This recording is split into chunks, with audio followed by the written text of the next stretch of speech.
What's up, Internet? This is Rambling Josh, and you're watching another episode of Let's Play Fire Emblem.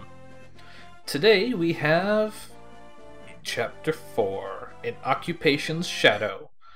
And this one is another one of those missions where it's kind of like they just kind of leave you to your own devices, and it's kind of like apply the things that you've learned so far. It's actually can be kind of tricky, but with a little bit of thinking, it shouldn't be too hard. And by thinking, I mean just, strategy and common knowledge. That's not really the phrase I was going for there. Just think about what you're doing, basically. Surely you jest. One thing I actually wanted to mention that I forgot to point out last time around is that the archetype that Florina belongs to is the Pegasus Sisters, in that Pegasus Knights almost always come in a set of 3 sisters, and Florina is the first of said sisters. And I forget the name of the archetype he belongs to, but there's often a kind of young archer who joins you early on, and often they look up to another archer who also joins you. Will is a young archer who joins you early on. I don't think he really looks up to any of your other archers, but he technically sort of a little bit fits that archetype. Whatever the name of it is, I can't really remember. A lot of the archetypes are pretty loose, honestly. It's like, oh, is this character a mercenary? Okay, he's one of these. It's a little silly, but some of them are pretty interesting. Hello? Natalie, huh? Huh? Oh, okay. Why would he be out here?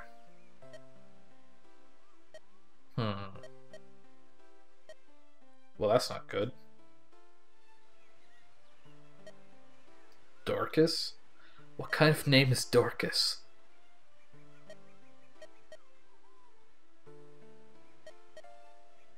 Okay. Dorcas also belongs to actually a fairly prominent, but not quite so well known archetype. But I'll talk a little bit more about that one a little bit later down the road. Wow, that's quite of a face.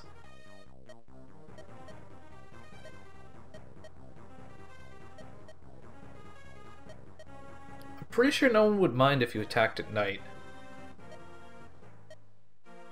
Karjiga? What the heck kind of name is that?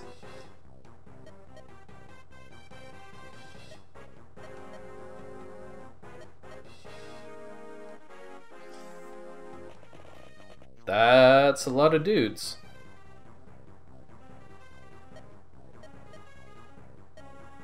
Dorcas?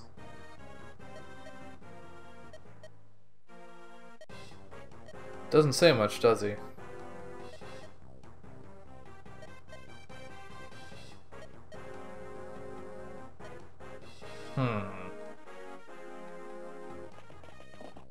Well, doesn't seem to have stopped him.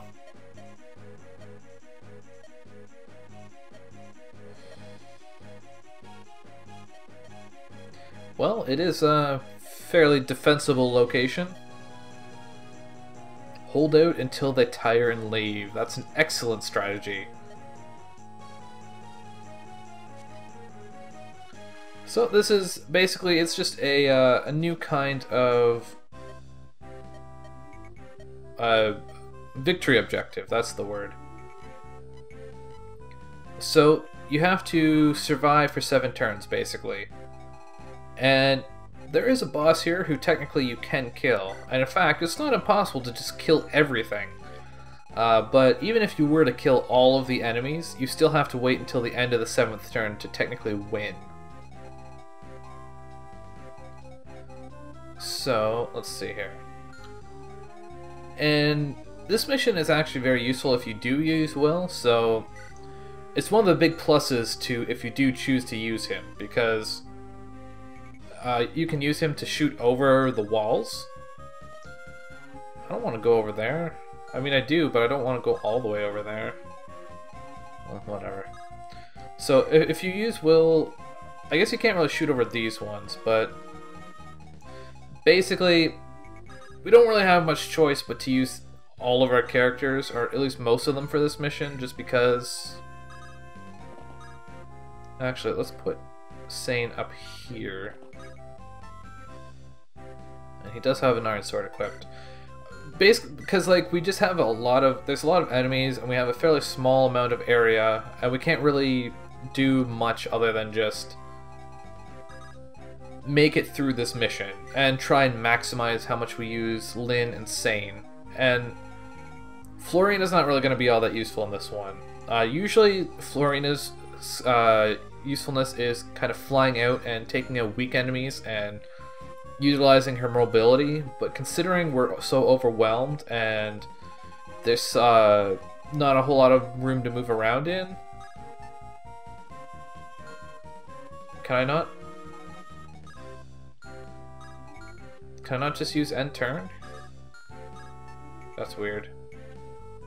So yeah, Florina's not going to be all that useful. So there's Dorcas. He used a hand axe, which is actually an axe that can be used as a ranged weapon, which is interesting. And the unfortunate part about not using Kent so much up until this point is that he's weaker, so all of the enemies are going to naturally try and go after him first, whereas I want them to go for Sane. So that's kind of unfortunate.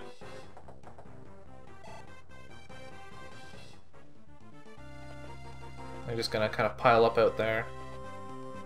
Archer duel.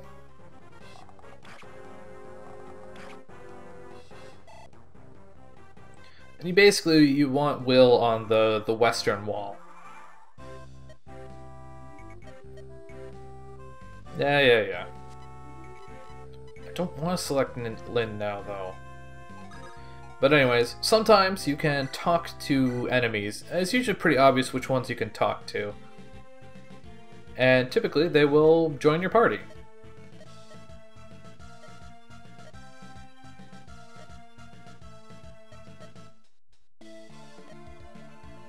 What? That's kind of strange. Why would she be here?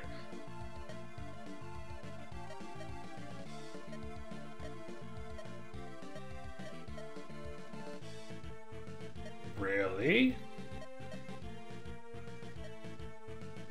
So, we have recruited Dorcas, our first axe user, and I believe he's actually pretty decent. I don't want to use the hand axe though. I guess I can attack from out here. The thing about axe users is they usually... Wow, critical hit. They usually rely primarily on high HP and high strength, and they kind of lack a little bit in accuracy and dodging ability. So they can be kind of tricky to use. And I'm personally not planning on using Dorcas. So yeah. And I might as well have Sane attack. You want to be a little bit careful with actually attacking in this mission. And the reason for that is because, especially in the case of like this, where if Kent were to attack this guy, he's not going to kill him, but he's going to trigger a counterattack. So that's basically just going to mean that you are taking additional damage that you didn't have to take. So if you're just trying to survive long enough, then it's often a good idea to just wait and rely on counterattacks for all of your damage. What I'm probably going to do is have Sane do attack on his turn, but Kent is basically just there to be a wall. That's a miss. That's pretty handy.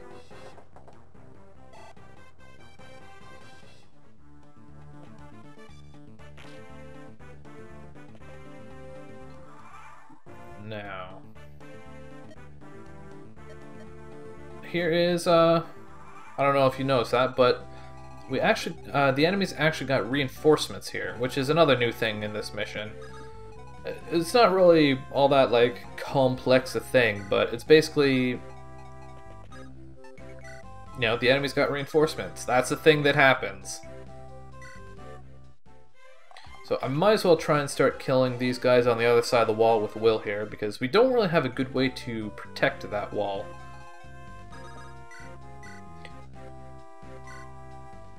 I'm gonna have Sane killing the enemies in front of him rather than the enemies in front of Kent. Just because it opens up room for another enemy to come and attack Sane, which is what I want. I don't want them coming to attack Sane or Kent. And that was a pretty pathetic level up. Let's send Lynn down this way, and that's that.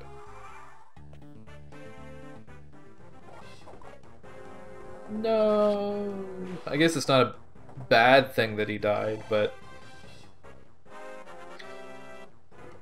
I just really like giving all my experience to the single characters rather than spreading it out, and not being able to do that in this mission really kind of drives me crazy. I mean, I guess you could try, but I mean, you're not really gonna do that well. I guess if it came down to it, you could always just pull back into the central room. That wouldn't work too badly.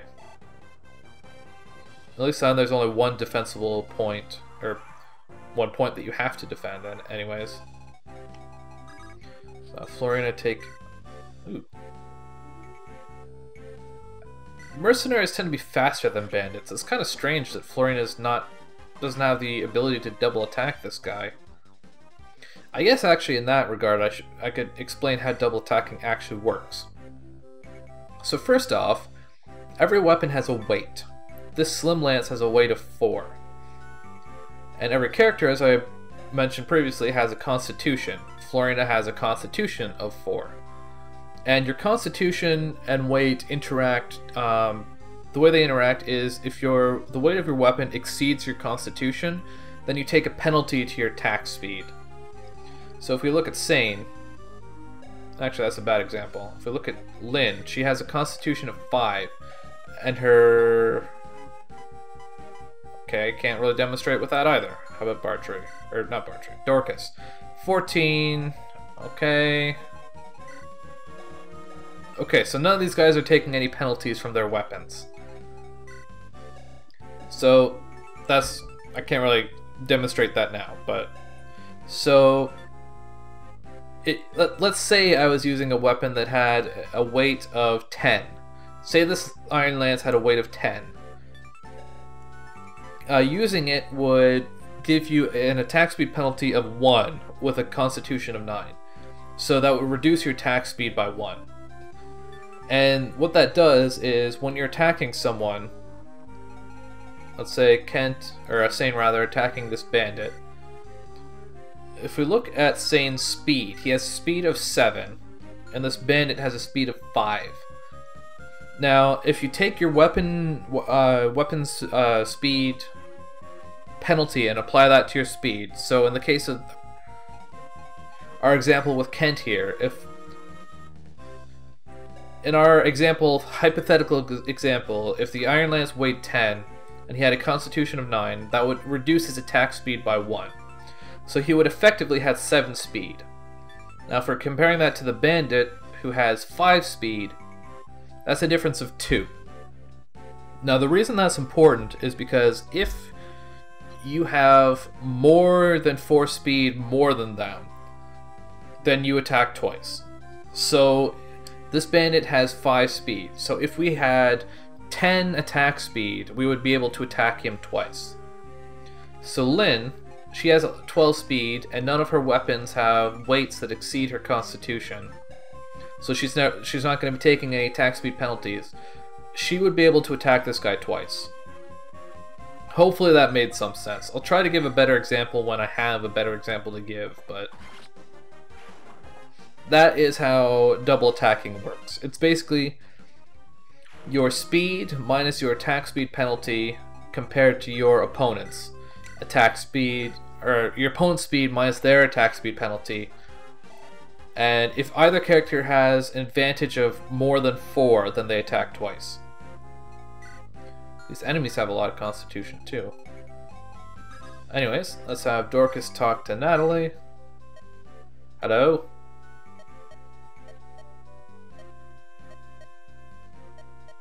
Well, it's your fault that I'm in danger now.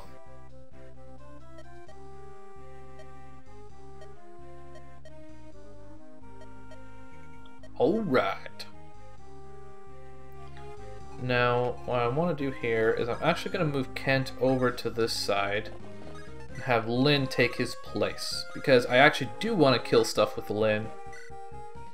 And obviously the front of the fort here is in a lot more immediate danger than the east side.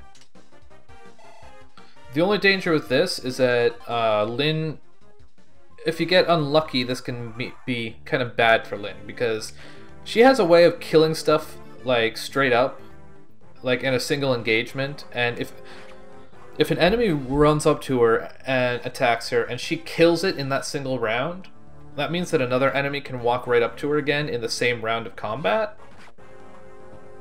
And if that happens repeatedly, that means that Lynn can take a lot of damage in a single round, which can be bad. So for example, that guy attacked me, now she's gonna kill him. So whereas if she hadn't killed him, she would only be taking the one hit, now this guy can run up to her and he has a chance of attacking her as well.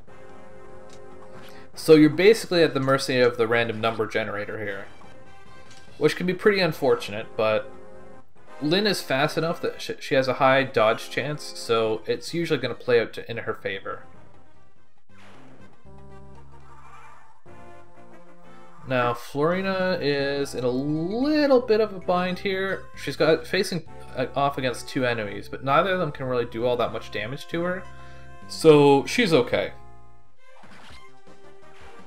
The one thing that you might want to keep in mind, that it's not really a big issue, but Florina has a really low constitution, and her Slim Lance doesn't weigh very much, so she can use that just fine. But Iron Lances weigh 8.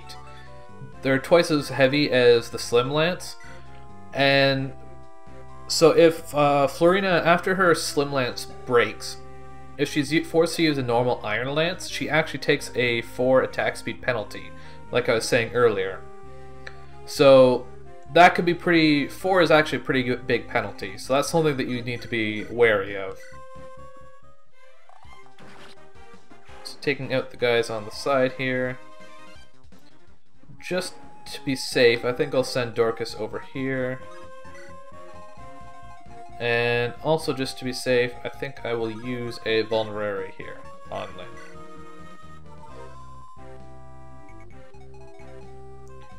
And I'll move Kent up here. I want him to be nearby if Florina needs help, but I think she'll be fine.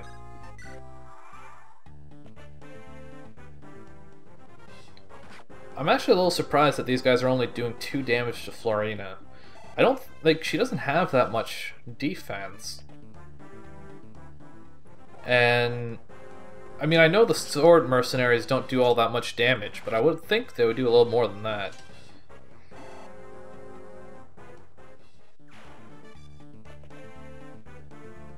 And reinforcements just keep on coming. I do really wish she would attack twice though, it would speed things up significantly for her.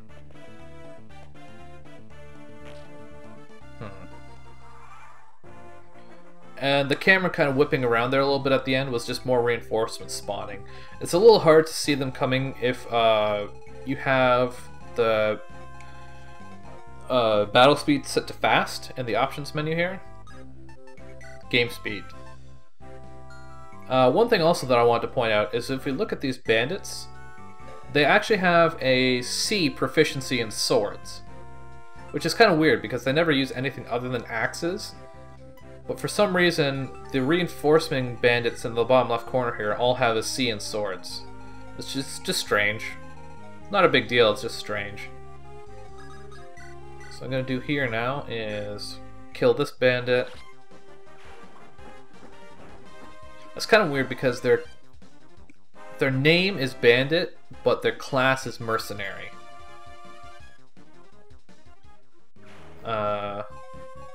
Whereas I'm pretty sure these guys are just... Well, that's a bad example. Yeah. Oh no, their class is Brigand, not Bandit. Okay. Anyways, I'm gonna have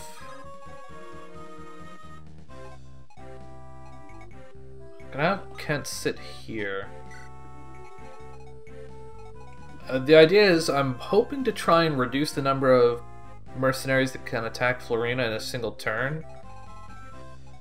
But I don't think that's actually going to work. So Will's going to shoot this guy. On the next turn he's going to break down the wall, but he's not going to be able to run into the fort until the turn after that. And sometimes level ups are kind of bad and you only get a single stat. But at least it's skill. It's pretty common that you'll get only HP. And I would rather get only skill than only HP.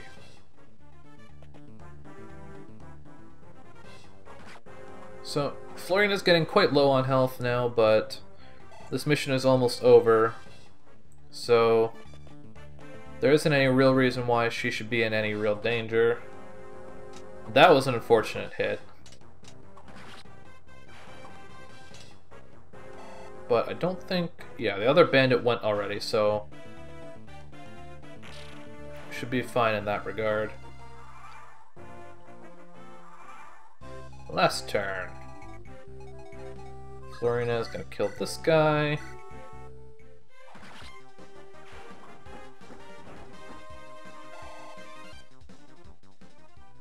And I might as well kill this guy with Will. Or attack him, I guess? I don't know why I thought that was going to kill him. I'm going to attack this guy with the Iron Axe. I don't want to waste uses on the Hand Axe because they're a little bit more valuable, having the ability to attack from 2 squares away with the Hand Axe. What I'm actually going to do is I'm going to pull Lynn back into here. So I don't think any of the enemies should be able to reach her from there. And that's just because I don't want to use up another vulnerary. And I'll leave it at that. So at the end of this enemy's turn, I should win this fight.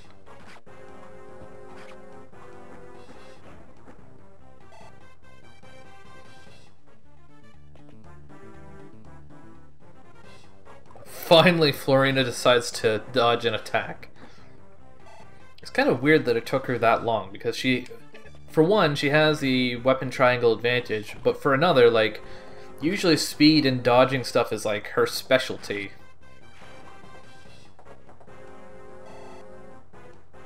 Yay, sword proficiency increased. And that should be that. Retreat! Yay!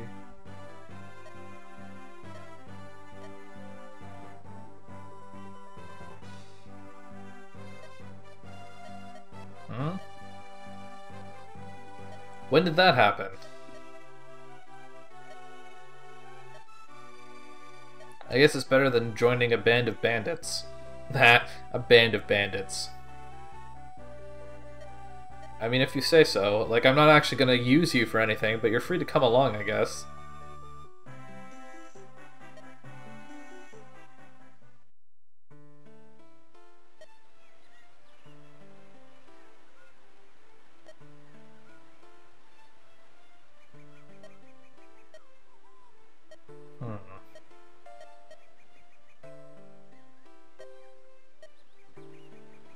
No, you're not a knight, you're a cavalier.